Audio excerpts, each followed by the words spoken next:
বঙ্গবন্ধু বলতেন যে কোনো বাঙালি আমার বুকে বুলেট মারতে পারে, এটা আমি বিশ্বাস করি না। মেজর ডালিম বলছি, অদ্য সকাল হতে খন্দকার মুশতাক আহমদের বলিষ্ঠ নেতৃত্বে সামরিক বাহিনী ক্ষমতা দখল করিয়াছে। শেখ মুজিব ও তার খুনি দুর্নীতিবাজ সরকারকে উৎখাত করা হইয়াছে। এখন হতে সারা দেশে সামরিক আইন জারি করা হলো। আপনারা সবাই আমাদের সাথে সহযোগিতা করুন। আপনারা নিশ্চিন্ত থাকুন, কোনো অসুবিধা আপনাদের হইবে না। বাংলাদেশ জিন্দাবাদ। I am a Democrat.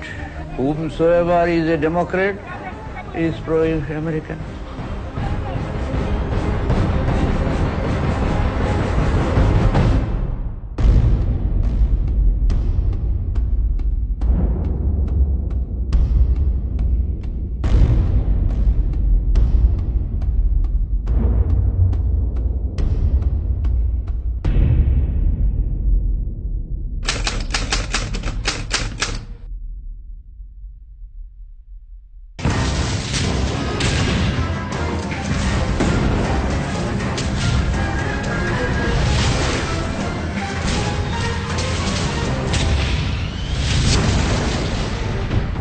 এই যুদ্ধটি ইতিহাসের অন্যতম ভয়াবহ ট্যাঙ্ক যুদ্ধ। দুই পক্ষের ৫,০০০-এরও বেশি ট্যাঙ্ক লিপ্ত হয় সম্মুখ সমরে। এই যুদ্ধে আরবদের পক্ষ সমর্থন করে সদ্য স্বাধীন বাংলাদেশ, আর এই সমর্থনের নিদর্শন স্বরূপ শেখ মুজিব বিমান ভর্তি উৎকৃষ্ট মানের বাংলাদেশি জাত পাঠিয়ে দিলেন।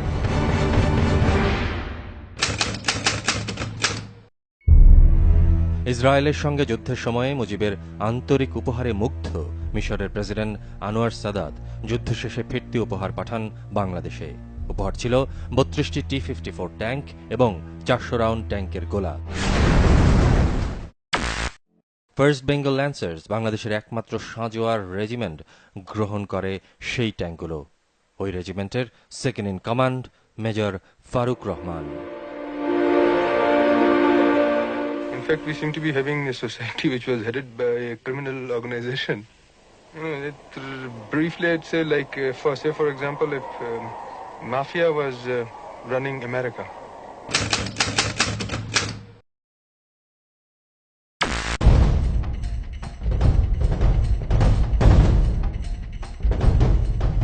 বেঙ্গল ল্যান্সারের T-54 ট্যাঙ্কগুলো রাজকীয় ভঙ্গিতে বেরিয়ে পড়তে লাগলো ঢাকা ক্যান্টনমেন্ট থেকে।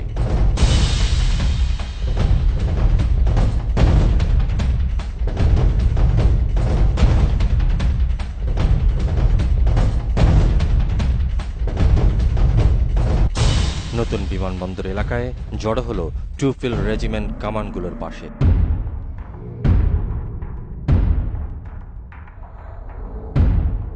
বিমানবন্দরের পাশে হেডকোয়ার্টার স্কোয়াড্রন অফিসে সমবেত হল কয়েকজন অফিসার।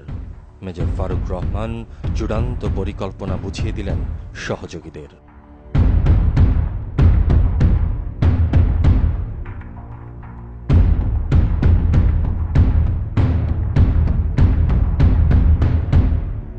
এর মাসখানেক আগ থেকেই ফারুকের ট্যাঙ্ক রেজিমেন্ট নাইট এক্সারসাইজ শুরু করে।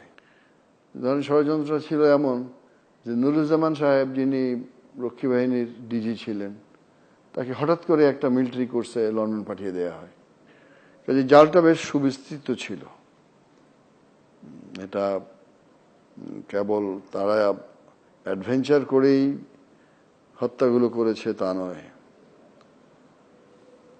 এর পেছনে বেশ বড় একটা নেটওয়ার্ক কাজ করেছে। প্রধান টার্গেট ধানমন্ডির ৩২ নম্বর। একে ঘিরে দুই বৃত্তে চলবে আক্রমণ ও প্রতিরোধ।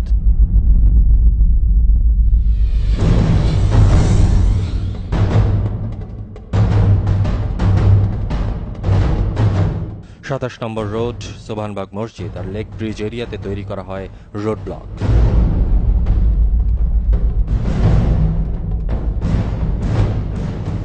৩২ নম্বর ছাড়াও শেখ মনি ও সেরনিয়াবাদের বাসায় আক্রমণের জন্য আলাদা করে দল ভাগ করা হয়।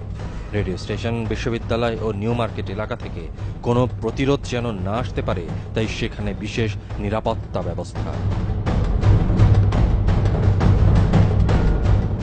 তবে প্রধান প্রতিরোধের আশঙ্কা রক্ষী বাহিনীর কাছ থেকে। ৩২ নম্বরের অদূরে শেরেবাংলা নগরে বাহিনীর হেডকোয়ার্টার। তাদের নিরস্ত্র করতে নিজেই অপারেশনে মেজর ফারুক, সঙ্গে ২৮টি T-54 ট্যাঙ্ক।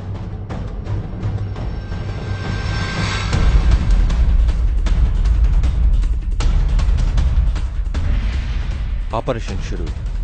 অন্য সব ট্যাঙ্ক পথ হারিয়ে ফেললে বা কোনোটি বিকল হয়ে পড়লেও ক্ষান্ত হয় না মেজর ফারুক। তার ট্যাঙ্ক নিয়ে সদর পেয়ে রক্ষী বাহিনীর হেডকোয়ার্টারের পাশ দিয়ে চলে যায় সাভারে রক্ষী বাহিনীর মূল ক্যাম্পের দিকে। সেখান থেকে আবার ফিরে আসে হেডকোয়ার্টারে।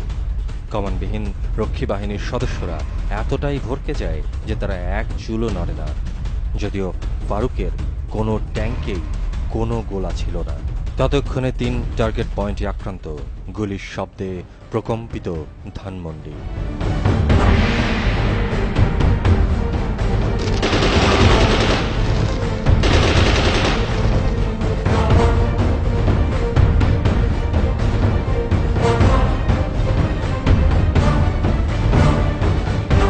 পাল্টে যায় বাংলাদেশের গতিধারা।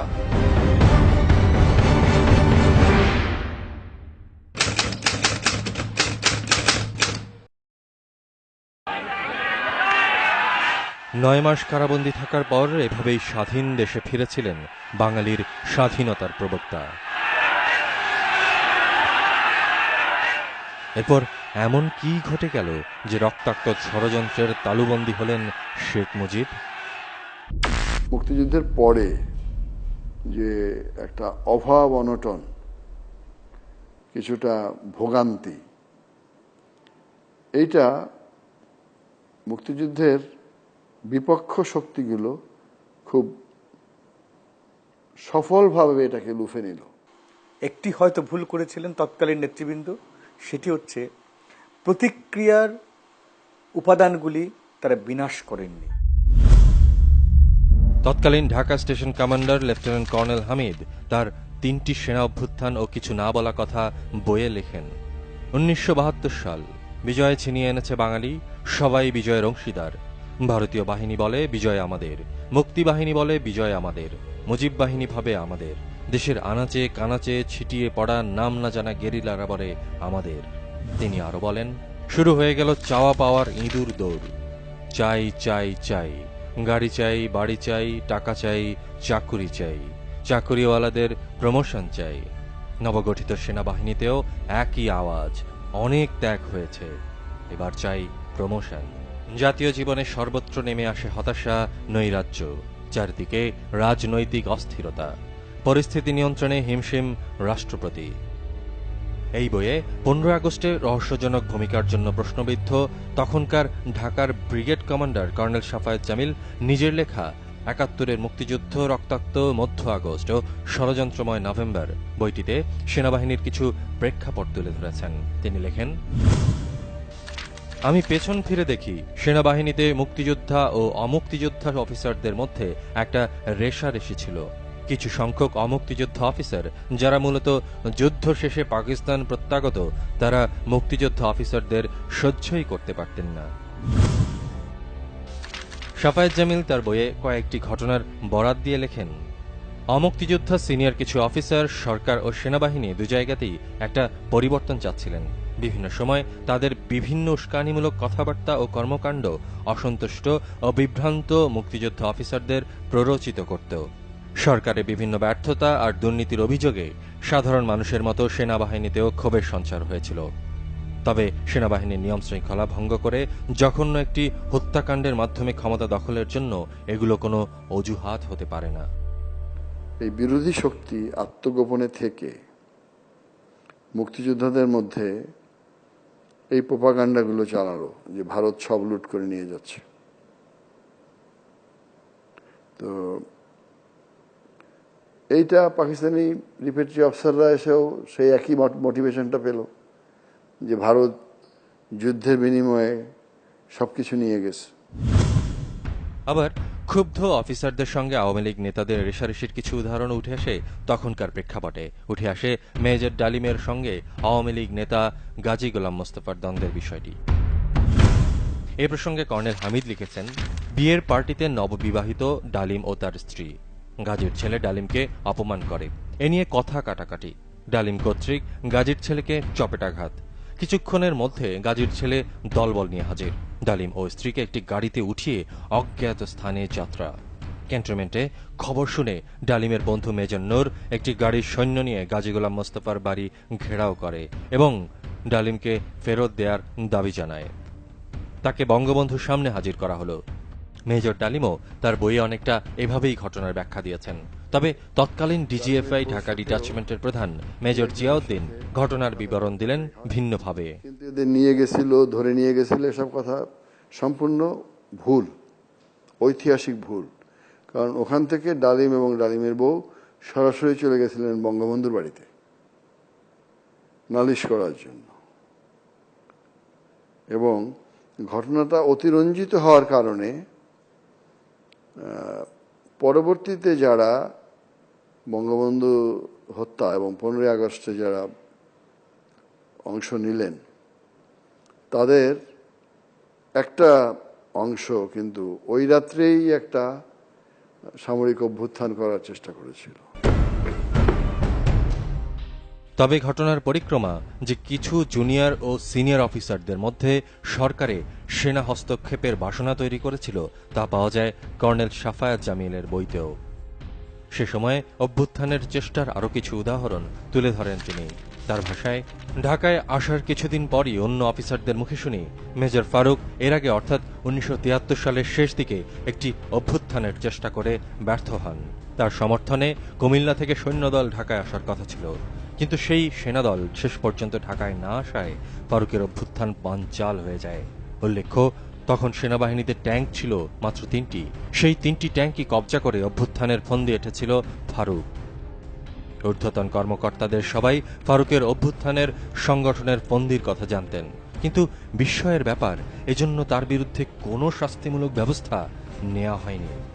আরও আশ্চর্যের ব্যাপার, 1974 সালে মিশরের কাছ থেকে শুভেচ্ছার নিদর্শন হিসেবে 32টি ট্যাঙ্ক পাওয়ার পর গঠিত ট্যাঙ্ক রেজিমেন্টটি সেই ফারুকের দায়িত্বেই ঢাকায় মোতায়েন করা হয়।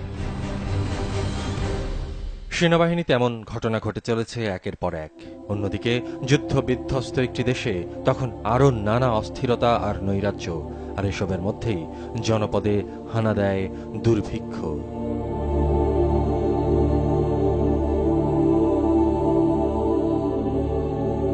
সরকার প্রধানের সামনে তখন বিরাট সব চ্যালেঞ্জ।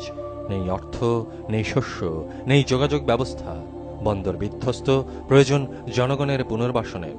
কূটনৈতিক কারণে খাদ্য সাহায্য দেবে বলেও ফিরিয়ে দেয় পশ্চিমা শক্তি। আমরা 30 লক্ষ টন শস্য চেয়েছিলাম।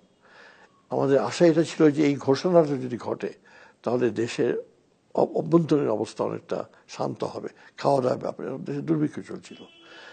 কিন্তু যুক্তরাষ্ট্র আমাদের 15 লক্ষ টনের বেশি দিল না। কারণটা ছিল কিউবার সঙ্গে আমাদের বাণিজ্য। I have to arrange food for my people first. অভ্যন্তরীণ অসহিষ্ণুতার সুযোগে দেশি বিদেশি চক্রান্তে মুজিব সরকারকে উৎখাতের পরিকল্পনা যে বহুদিন ধরেই চলছিল তা প্রমাণ করেছেন অনেকেই। নাসকান হাস ফারুকের ইয়ে দিয়ে বলছেন যে টঙ্গীর একটি ঘটনা তাকে বিদ্রোহী করেছিল, এবং এখানে একদম পরিষ্কার বলা আছে যে টঙ্গীর এই ঘটনার পরেই আমি ডিসিশন নেই যে আমি মুজিবকে উৎখাত করব। এটা হচ্ছে 74-এর কথা। তাহলে আপনি দেখেন যে এটা একটা অসত্য এবং এটা যে একটা মিথ্যা বিবৃতি সেটা আমরা তার প্রমাণ পাচ্ছি, কারণ আমরা তাকে দেখছি যে এই ঘটনাগুলো ঘটে যাওয়ার আগেই, এই ডালিম এর এই ঘটনা ঘটে যাওয়ার আগেই তাদেরকে আমরা এই দুই ভাইরাকে আমরা মার্কিন দূতাবাসে দেখি। তারা ফারুককে আমরা 72 সালে দেখেছি মার্কিন দূতাবাসে গিয়েছে, এবং 75-এর জানুয়ারিতে এসে বাকশাল হয়েছে। তাহলে সে 74-এর মে মাসে গিয়ে সে বলছে যে মুজিব সরকারকে তারা উৎখাত করতে চায়। তবে এই হত্যাকাণ্ড কি প্রতিহত করা যেত না? ডিজিএফআই, ডিএমআই সহ সামরিক বেসামরিক গোয়েন্দা সংস্থাগুলো এত বড় ব্যর্থতার পরিচয় দিল কেন? ডিজিএফআই কাউন্টার ইন্টেলিজেন্স ক্যান্টনমেন্টে এক ভদ্রলোককে গ্রেফতার করেছিল এবং তাকে বিভিন্নভাবে ট্র্যাকিং করেই গ্রেফতার করা হয়, এবং তার কাছ থেকে পুরো ঘটনাটা পাওয়া গেছিল যে তারা এভাবে বঙ্গবন্ধুকে হত্যা করবে, রেডিও টেলিভিশন দখল করবে ইত্যাদি ইত্যাদি। এই রিপোর্টটি আমাদের তখন ডিজি ছিলেন ব্রিগেডিয়ার আব্দুর রউফ। উনি এই রিপোর্টটি বঙ্গবন্ধুর কাছে দিয়েছিলেন, কিন্তু এই টপ সিক্রেট চিঠির সারাংশ ডালিমের বাসায় ফোন করে জানায় তখনকার প্রেসিডেন্সিয়াল সেক্রেটারিয়েটের কেউ না কেউ। নিভৃতে চিরসাহিত হল বজ্রকণ্ঠ। সপরিবারে জাতির জনককে হত্যার পর কেউ কোনো প্রতিবাদ করেনি কেন? Major general KM Shafiullah. দেশের নূতন সরকারের প্রতি আমরা আমাদের অবিচল আস্থা ও আনুগত্য জ্ঞাপন করছি। মোশাররফ হোসেন খান। দেশের নূতন সরকারের প্রতি আমরা আমাদের অবিচল আস্থা ও অনুগত্য জ্ঞাপন করছি। বিমানবাহিনী প্রধান air vice marshal AK Khandakar. দেশের নতুন সরকারের প্রতি আমরা আমাদের অবিচল আস্থা ও আনুগত্য জ্ঞাপন করছি। তিন বাহিনী প্রধানের এই সমর্থনে বিদ্রোহ দমনের যত ক্ষুদ্র সম্ভাবনাই থাক তা নিভে যায়। সবার কাছে এ অভ্যুত্থান সার্বিকভাবেই সেনা অভ্যুত্থান বলে মনে হয়। লেফটেন্যান্ট কর্নেল হামিদ তার বইয়ে লেখেন, অভ্যুত্থানের সাফল্যের পথে এই মুহূর্তটা ছিল একটা বিরাট টার্নিং পয়েন্ট, এক অস্বস্তিকর অবস্থার অবসান। গোয়েন্দা কর্মকর্তারা বলেন, শেখ মুজিব ৩২ নম্বরের বাড়ি ছেড়ে বঙ্গভবনে যেতে রাজি ছিলেন না। তাহলে প্রশ্ন হল, ৩২ নম্বরের বাড়িটিকে নিরাপদ করার কি যথেষ্ট ব্যবস্থা নেওয়া হয়েছিল? অভ্যুত্থানের পর যেসব পদস্থ সেনা কর্মকর্তার ভূমিকা প্রশ্নের সম্মুখীন হয়েছে বারবার, তারা নিজেরা দোষারোপ করছেন একে অপরকে। Dhaka brigade commander colonel Safayet Jamil লিখেছেন, কুমিল্লা ব্রিগেড থেকে আসা ১২০ সেনা সদস্যের একটি দল বঙ্গবন্ধুর বাসভবনের প্রতিরক্ষায় নিয়োজিত ছিল। বিধি অনুযায়ী সেনাদলটি প্রশাসনিক দায়িত্বে থাকার কথা ঢাকার স্টেশন কমান্ডার লেফটেন্যান্ট কর্নেল হামিদের ওপর। বঙ্গবন্ধুর বাসভবন আক্রান্ত হওয়ার সময় এই সেনাদলটিকে সম্পূর্ণ নিষ্ক্রিয় করে রাখা হয়েছিল। অন্যদিকে তৎকালীন সেনাপ্রধান KM শফিউল্লাহ দাবি করেন, ঢাকা ব্রিগেড কমান্ডার সাফায়েত জামিলকে দ্রুত ব্যবস্থা নেওয়ার নির্দেশ দেওয়ার পরও তিনি তা নেননি। উল্টোদিকে সাফায়েত জামিল তা অস্বীকার করেন। খবর পাওয়ার পরও কালক্ষেপণের জন্য সেনাপ্রধানকেই দায়ী করেন তিনি। তবে অনেক সেনা কর্মকর্তাই সাফায়েত জামিলের অস্বাভাবিক নিষ্ক্রিয়তার অভিযোগ তোলেন। ওই দিন সকাল 7:30-8টার দিকেই বেঙ্গল রেজিমেন্ট এবং ফারুকের ট্যাঙ্ক রেজিমেন্ট মুখোমুখি দাঁড়িয়ে গেছে। বেঙ্গল রেজিমেন্ট দেখছে যে বিশেষ করে ফারুক এবং রশিদ, এদের নির্দেশেই আর্মির চিফ, আর্মির ডেপুটি চিফরা ওরা যা বলছেন তাই মেনে নিচ্ছে ইত্যাদি ইত্যাদি। এর মধ্য থেকেই বেঙ্গল রেজিমেন্ট এবং ট্যাঙ্ক রেজিমেন্টের মধ্যে একটা মুখোমুখি সংঘর্ষের অবস্থা হয়। ঘটনার মিল পাওয়া যায় সাফায়েত জামিলের লেখায়। তিনি লেখেন, আশ্চর্য হয়ে দেখলাম ব্যাটালিয়ন দুটোর মাঝখানে 3টি ট্যাঙ্ক অবস্থান নিয়েছে। ব্রিগেড সদর দপ্তরের সামনেও ফারুকের 2টো ট্যাঙ্ক দেখেছিলাম। আমার মনে হয়েছে ব্যাটালিয়ন দুটোকে ঘিরে রাখা হয়েছে। ট্যাঙ্কগুলোতে যে কামানের গোলা ছিল না, আমরা তখন তা জানতাম না, জানতে পারি আরও পরে দুপুরে।